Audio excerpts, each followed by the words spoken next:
Bueno, me siento muy conmovido por todo lo que hemos ido escuchando en la mañana. Estaba pensando, desde que me levanté he estado tarareando la primera canción que cantó Luis, pero no la había escuchado con guitarra así como con tono cundiboyacense y me pareció como muy chévere poder escuchar esa canción porque creo que estamos todos nosotros en un punto donde es necesario como ser conscientes de nuestra necesidad de clamar a Dios, de clamar, de buscar mucho más de Él. Y bueno, para empezar quiero mostrarles una foto y contarles una historia.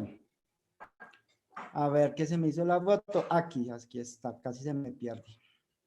Estaba asustando. Esa no es la foto. Es otra foto, pero no sé qué pasó acá. Si no me reconoce la foto, entonces tendré problema acá con esto. A ver.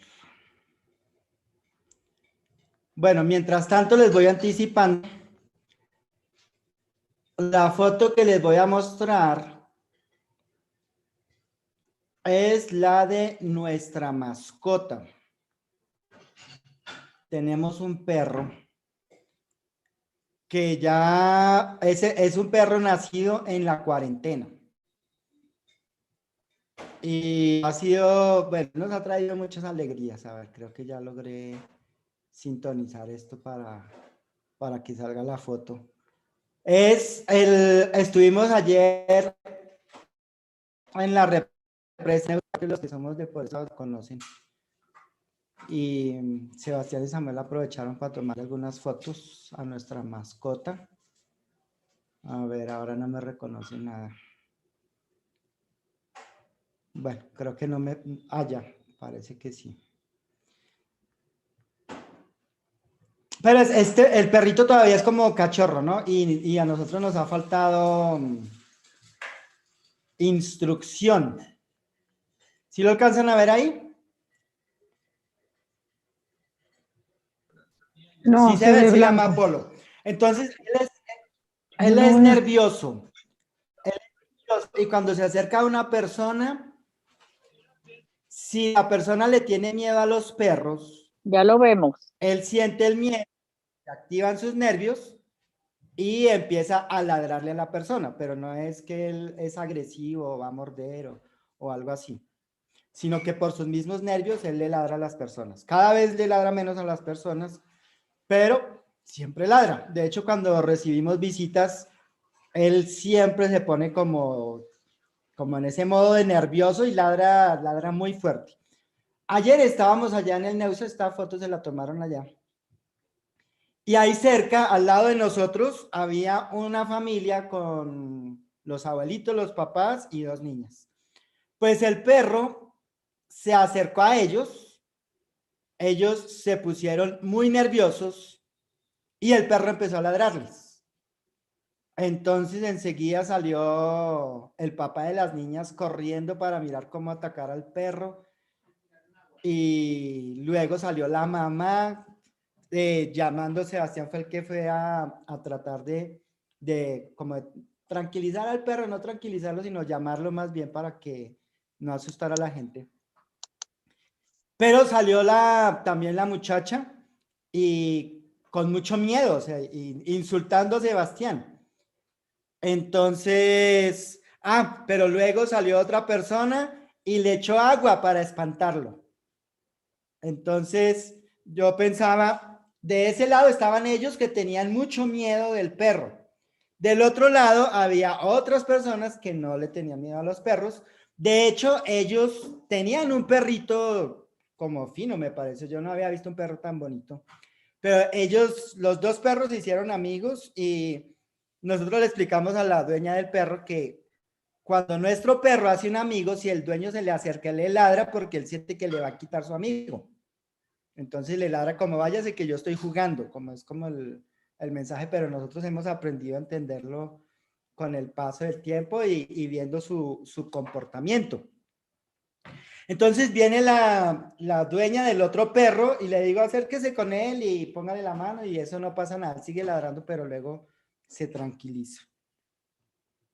Entonces pensando en el sermón de hoy, ahí en el Salmo 119, que es donde vamos, y les pido que me acompañen al versículo 145, Salmo 119, versículo 145. Entonces recordamos también que por este tiempo estamos estudiando el Salmo 119 y a mí realmente me parece como fascinante cómo el salmista de tantas formas está enseñando a que la única esperanza que tenemos en medio de cualquier circunstancia está en buscar la palabra de Dios, o sea, de ir a Dios y encontrar descanso, encontrar paz en lo que Dios dice.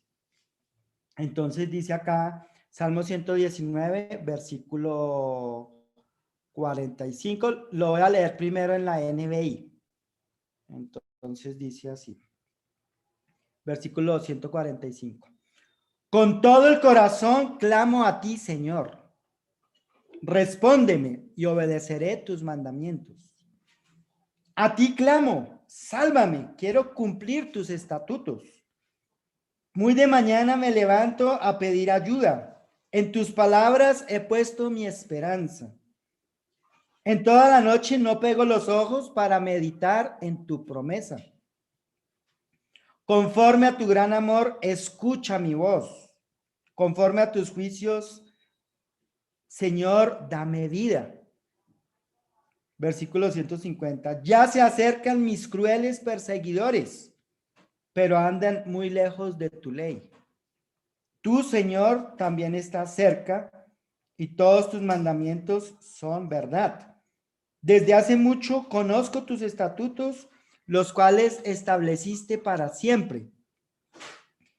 Y si vamos al Salmo otra vez, en el versículo 150, nos cuenta qué es lo que está pasando, o sea, qué es lo que está impulsando al salmista a orar de esta manera, o sea, a clamar. Y esa palabra clamor, voy a leerla acá en otras versiones, encontré una que me pareció muy chévere, la versión latinoamericana dice, Dios mío, te llamo con todas mis fuerzas, respóndeme, sálvame, quiero cumplir tus mandamientos.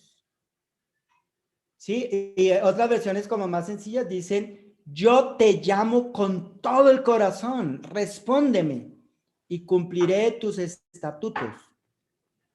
Pero nuevamente la clave para poder entender este párrafo va a estar en el versículo 150.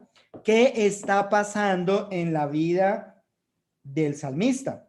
En ese momento, ¿por qué lo impulsa a clamar? Y está ahí, dice, ya se acercan mis crueles perseguidores, pero andan muy lejos de tu ley. Y yo pensaba, bueno, ¿esto cómo puede aplicar a nosotros hoy día? Y mi mente se fue para Cristo. O sea, hemos hablado muchas veces de la cruz, pero yo veía en esa parte del Salmo como una figura de Cristo cuando Él estuvo en la cruz, como parte de su oración, como parte de su clamor cuando Él estaba ahí. Y me impactaba mucho porque creo que todos nosotros hemos estado pasando situaciones difíciles de muchas maneras. Y voy a leerles algo que me envió esta mañana un hermano que está allá en Caracas. Porque creo que Franklin fue un poco como suave con lo que se está viviendo en Venezuela, pero también con lo que está viviendo la iglesia. Y realmente la iglesia en Caracas ha estado pasando unos tiempos bien difíciles. Ha habido mucho, pero mucho sufrimiento. Sí, la semana pasada en el servicio que tuvimos, quedamos todos de Caracas y había una hermana, ella se llama Obersi Aguilar, la pueden poner en sus oraciones. Pero ella estaba con neumonía en su casa y en el cuarto del lado tenía a su hermano y a su cuñada y su mamá estaba hospitalizada por COVID y una de sus hermanas había fallecido por COVID como 2 semanas antes y el lunes siguiente falleció su otra hermana por COVID. Y pensaba, eso es un dolor muy grande, o sea, toda una familia con la zozobra de cuántos vamos a sobrevivir a esto, ¿sí? Con mucho miedo, con mucho temor, con muchas dudas. Aún en momentos así es difícil pensar, bueno, ¿y será que Dios está acá? Porque si Dios está acá, ¿por qué pasan cosas malas? Como decía Gedeón. Pero luego otra hermana tiene, no por COVID, pero otro tema con su salud que es difícil. Y voy a leer acá algo que escribió una de las hermanas en Venezuela, como para poder entender un poco lo que se está viviendo y tal vez esa batalla en el corazón que es dura, ¿sí? Y pensaba yo, don Eduardo, compartiendo hace un rato de que ya recibió su vacuna de COVID. En Venezuela, gente muriendo porque no hay mucha esperanza de vacunas. Sí, como dos contextos totalmente diferentes. Dice acá, buenos días hermanos, manteniendo la mirada enfocada en las cosas del reino, guardando la calma en medio de la tormenta, les animo a continuar orando por el proceso de salud de nuestra hermana Hilda. En estos momentos tiene un estado delicado. La tomografía muestra la evidencia de un sangrado a nivel cerebral, producto de una emergencia hipertensiva. Su antecedente de enfermedad cerebral y el uso de fármacos antigregantes para otros problemas circulatorios que presentaba. Es necesario ser atendida nuevamente en el Hospital Vargas, donde indicaron la tomografía para que neurocirugía la evalúe e informe si tiene o no criterios. Sí. Si tiene o no criterio de intervención quirúrgica, por favor, oremos por el corazón del personal de turno. Ahora se me salió el mensaje. Para que todo esté bien. Y hay una parte que no me quiere abrir acá el mensaje, pero lo leí esta mañana. Ah, no, dice acá. Es triste la situación hospitalaria del país. En realidad es un ejemplo de cómo se encuentra Venezuela hoy día en todos los sectores del quehacer público gubernamental. Luego, a esto me lo mandó Carlos Briceño. Luego habla de cómo los tratamientos para COVID por el lado público, para esta hermana que les comentaba hace un rato, $850 aproximadamente para ella, pero es toda la familia, es una cosa que se sale de las manos. Y luego yo escuchaba el contraste de acá, por ejemplo, nosotros en la familia no hemos tenido que lidiar con COVID. Nayibe tuvo un problema con la salud el año pasado y tenemos todos los recursos, o sea, nosotros no tendríamos esa lucha en el corazón, los que estamos acá en Colombia. Sí, porque hay un sistema de salud que está organizado, las personas, es muy difícil que alguien muera por negligencia médica, porque no, es difícil. Es posible, pero es difícil. En Venezuela, alguna vez les comentamos que llegar a un hospital casi que era estar condenado a morir por el tema de la condición en la que están los hospitales. Entonces, cuando se está frente a una situación así de difícil, es complicado, ¿no? Pensar en culpar a alguien. Sí, es difícil que del corazón no salga rabia, no salga enojo, no salga impotencia, ¿no? Como un deseo de actuar y de hacer algo porque es injusto. Es injusto que haya personas que han ocasionado tanto dolor y tanto sufrimiento a tanta gente. es injusto. Y quisiéramos hacer algo, y a veces yo pienso, si nosotros no fuéramos cristianos, ¿qué haríamos frente a situaciones de tanta injusticia, de tanto dolor? ¿Cómo reaccionaríamos? Entonces, cuando yo voy al Salmo 145, él dice, con todo el corazón clamo a ti, Señor, respóndeme y obedeceré tus mandamientos. Como les decía hace un momento, necesariamente yo tengo que ir a Cristo para poder ver lo que Dios hizo en él. Cómo Dios lo ayudó, lo guió, lo controló. Entonces tenemos que ir a Getsemaní, porque ahí es donde va a estar la esperanza. Sí, o sea, todos nosotros de alguna manera hay sufrimiento, hay dolor, y si no está muy cercano, hay personas en nuestro entorno que están pasando tiempos muy duros y necesitan esperanza. Y la esperanza solo va a estar en la palabra de Dios. No hay otro lugar, porque no hay esperanza de que el COVID desaparezca. Esta mañana leí también, ya en las noticias, ya hay el primer caso de la cepa brasilera en Colombia. Sí, entonces el pánico nos lleva a, no, o sea, el pánico nos puede llevar a actuar de una manera que no es, o sencillamente puede acabar con nosotros. Y utilizaba el ejemplo de los perros ayer. ¿Por qué? Porque las personas con miedo actúan como sin pensar. O sea, yo pienso si el perro no estuviera sido un perro agresivo, le echan agua y él se devuelve y los ataca. Como cualquier animal que se siente atacado. Pero a veces actuamos así, o sea, podemos actuar desde el miedo, desde la inseguridad, desde el pánico. Y Jesús nos dejó ahí la lección. Entonces vamos a ir a Lucas capítulo 22, versículo 39, para poder mirar y aprender de Jesús, de nuestro Señor, ese clamor.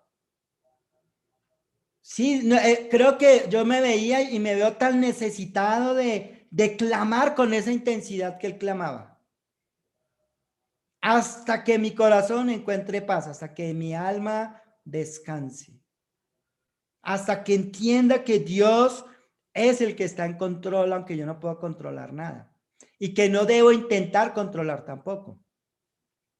Entonces dice acá, Jesús salió de la ciudad y como de costumbre se dirigió al monte de los olivos, y sus discípulos lo siguieron. Cuando llegaron al lugar, les dijo, oren para que no caigan en tentación. Entonces se separó de ellos a una buena distancia, se arrodilló y empezó a orar. Padre, si quieres, no me hagas beber este trago amargo, pero que no se cumpla mi voluntad, sino la tuya. Entonces se le apareció el ángel del cielo para fortalecerlo. Y me encanta leer acá en Lucas, porque definitivamente en un momento tan crítico, Dios le envió ayuda. Y luego dice, pero como estaba angustiado, se puso a orar con más fervor y su sudor era como gotas de sangre que caían en la tierra. Creo que nosotros no hemos llegado a un nivel de estrés así de fuerte como el de Jesús.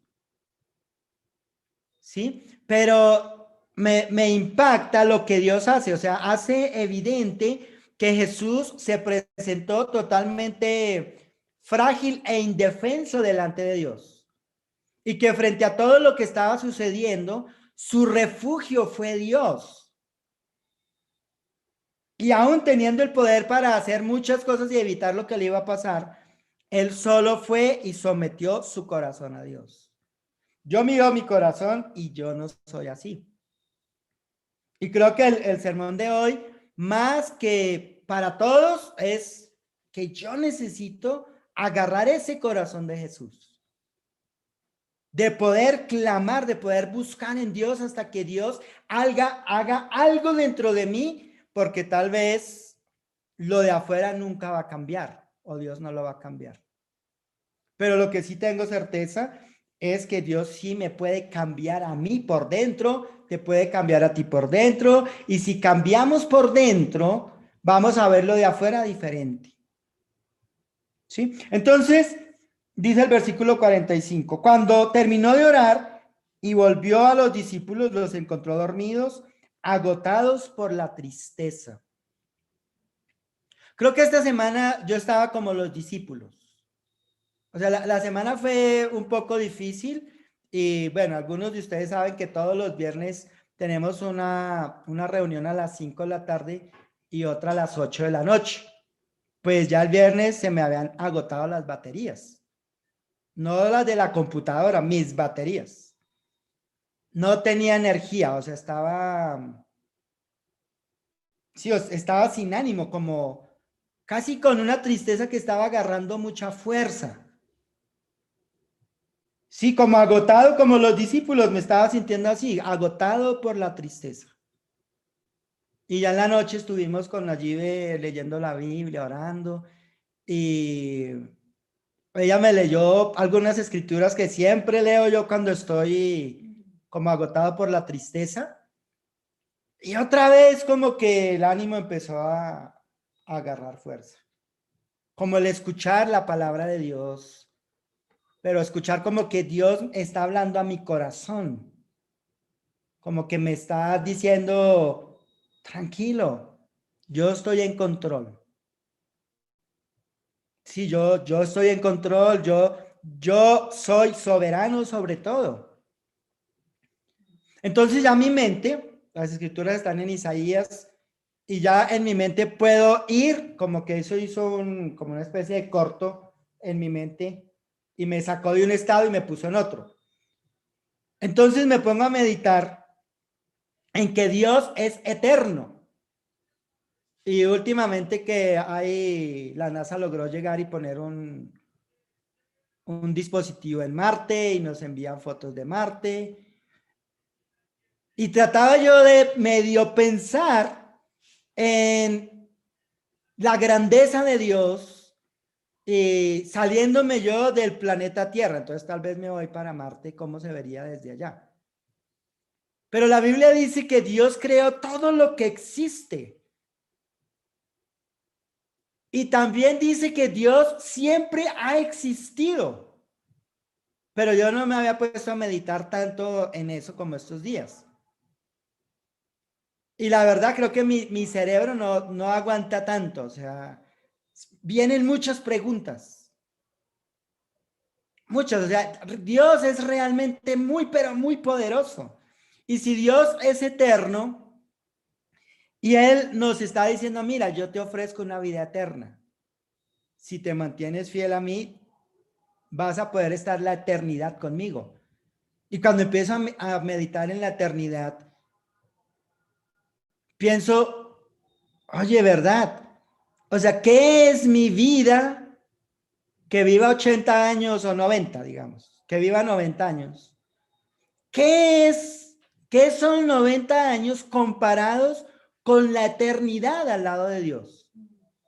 O sea, con nunca más estar separado de Dios. Porque mi vida es temporal. ¿Y qué es lo que trae tanto miedo y tanta inseguridad frente a todo lo que vivimos en este tiempo?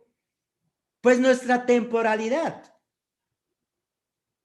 Porque los miedos vienen por lo que vivimos acá.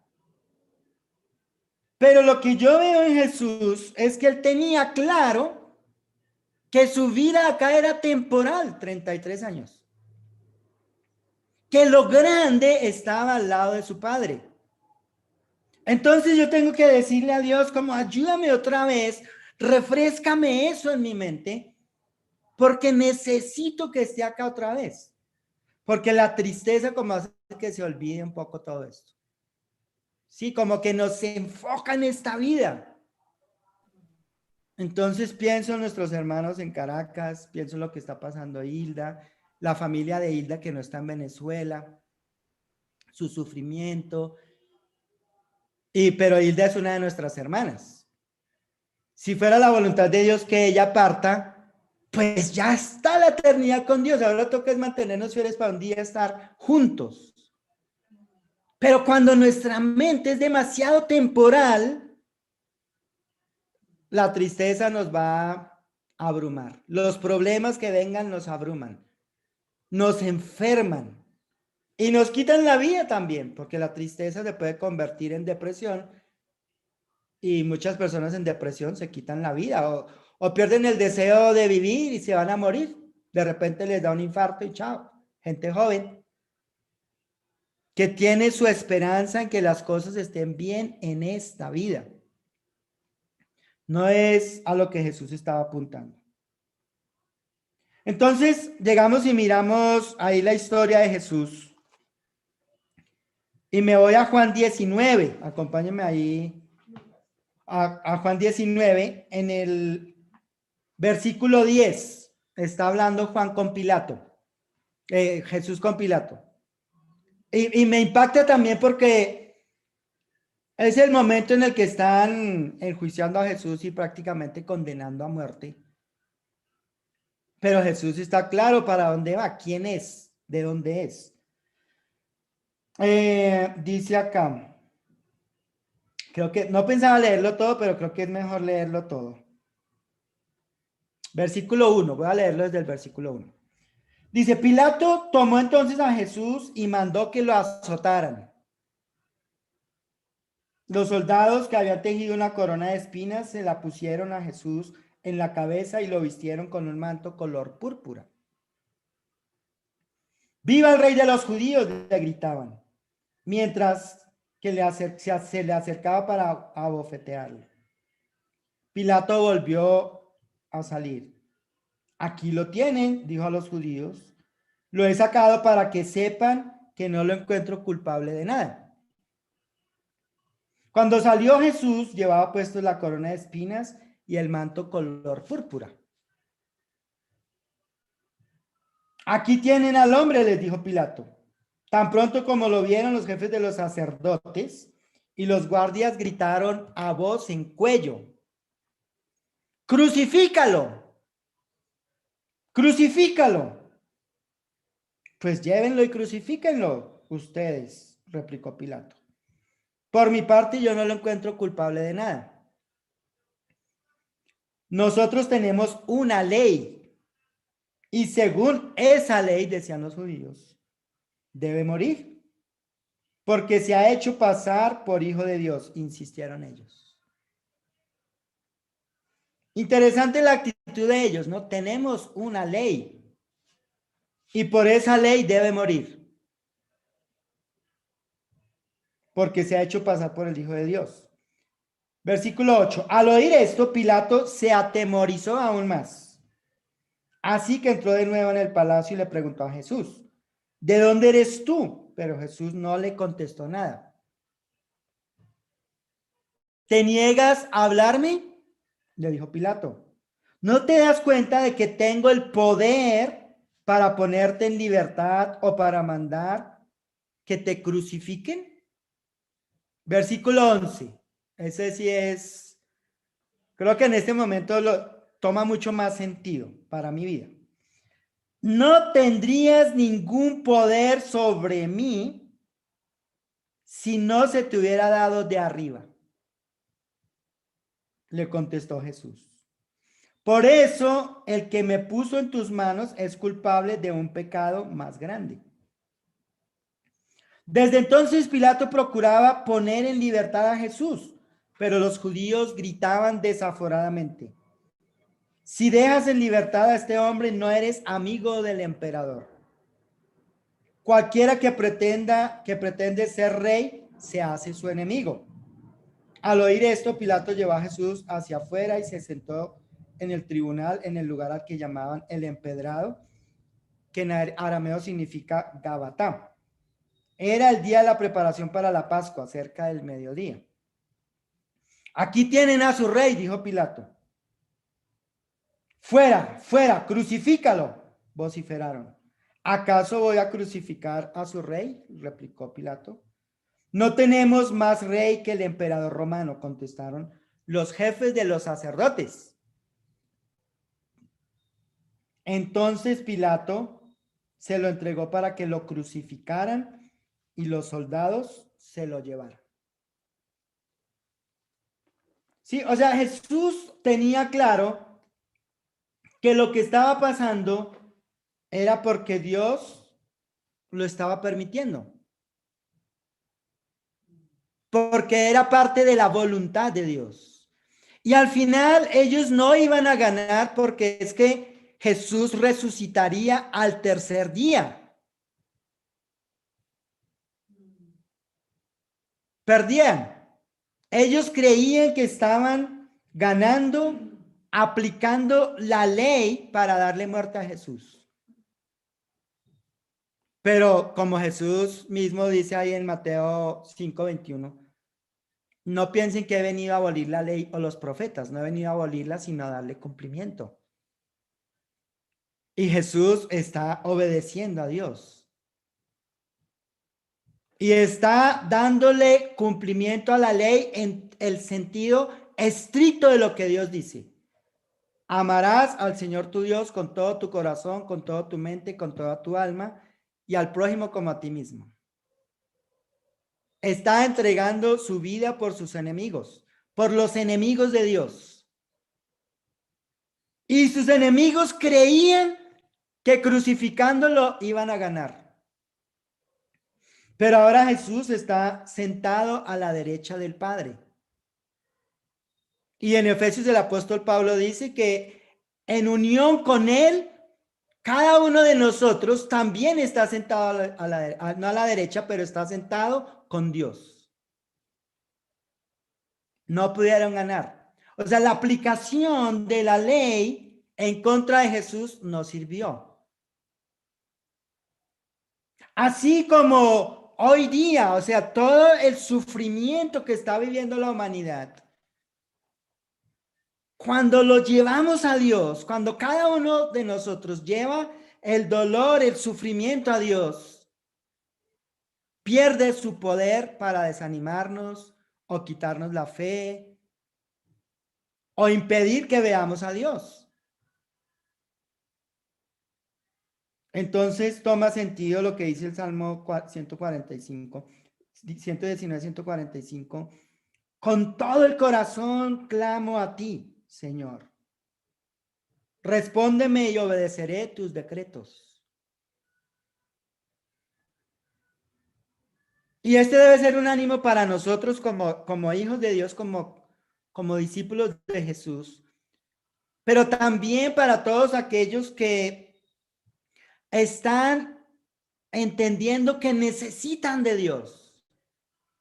Y si estás en una situación donde has perdido el control total, donde estás desesperanzado, donde hay dolor, donde hay sufrimiento, donde crees que nada va a cambiar, pues es el momento para ir con todo el corazón y clamar a Dios, porque Él sí tiene respuestas.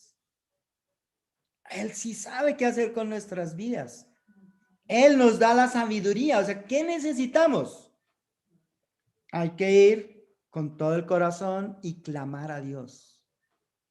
Clamar. Pero, ¿clamar para qué? Para que nos ayude a hacer su voluntad en medio de lo que estamos viviendo. Es eso lo que trata de comunicarnos él ahí. Y otra vez dice, a ti clamo, sálvame. ¿Cuántas personas están hoy anhelando que haya alguien que les escuche y les dé respuestas? Nosotros tenemos esas respuestas para muchos, nosotros como discípulos, como hijos de Dios. Y si estamos pasando por una situación así, Dios tiene las respuestas. O sea, siempre la esperanza está por todo lado. Hay esperanza. Y como nos decía Ricardo en el principio, pues, imagínense si es un dicho acá en nuestro país, que la esperanza es lo último que se pierde. ¿Cómo tomará eso valor si entendemos que toda la esperanza está en Dios? Que en Él hay verdadera esperanza. Y que ese dicho debería llevarnos a buscar la esperanza en Dios. Entonces, ahora pensando en Jesús, creo que volvemos a leer el Salmo y toma otro sentido. Porque vemos que en Jesús se cumplió lo que él está clamando a Dios. Entonces dice el versículo 147, muy de mañana me levanto para pedir tu ayuda. En tus palabras he puesto mi esperanza. En toda la noche no pego los ojos para meditar en tu promesa. Cuando estamos angustiados, los ojos no pegan, pero pensando en los problemas, no pensando en Dios. Sí, y el salmista está diciendo, mira, es que yo veo expresado a Jesús. O sea, él no pegó los ojos, pero pensando en Dios, contrario a nosotros. Conforme a tu gran amor, escucha mi voz. Conforme a tus juicios, Señor, dame vida. Ya se acercan mis crueles perseguidores, pero andan muy lejos de tu ley. Tú, Señor, también estás cerca, y todos tus mandamientos son verdad. Desde hace mucho conozco tus estatutos, los cuales estableciste para siempre. Creo que en el peor momento, hermanos, necesitamos, y amigos, necesitamos clamar a Dios. Clamar para que veamos que Él está. Porque Él quiere ayudarnos, no estamos solos. Él nos ama y quiere lo mejor para nosotros. Amén. Bueno, vamos a orar y vamos a tomar la Santa Cena. Amado Padre Celestial, te damos tantas gracias por esta mañana, Señor. Te damos gracias por tu palabra, te damos gracias porque nos consuelas en medio del dolor. Te damos gracias, Padre, porque tenemos la esperanza de poder clamar a ti en medio del sufrimiento, en medio del dolor, en medio de lo que sea que estemos viviendo, que se salga de nuestro control y de nuestra capacidad para poder soportar. Desde ahí, Señor, podemos clamar a ti y tú vendrás en nuestra ayuda, Señor. Y ya has venido en nuestra ayuda por medio de nuestro Señor Jesús. Y te damos gracias por su vida, por su enseñanza, por ser ese instrumento que enviaste para traernos salvación y para traer esperanza a una humanidad que está caída. Y Padre Santo, pues te pedimos que bendigas el pan y el vino, Señor. Y al tomarlo, Señor, por favor, quita de nuestros ojos las escamas que nos impiden verte, Señor. Y trae paz y esperanza a nuestras almas, para que nos mantengamos en el camino a la salvación, Señor. Amén. Para que entendamos que somos temporales, que esto pasará, Señor. Y que después de que salgamos de estos cuerpos que están limitados por el pecado, por la existencia, porque no son eternos, iremos a estar por la eternidad contigo, Padre eterno. Bendice por favor el pan y el vino o el jugo, lo que vayamos a tomar, y limpia nuestras almas, nuestros corazones de todo aquello que nos impide verte, Señor. Te agradecemos, Padre Santo, y en el nombre de Jesús te oramos. Amén.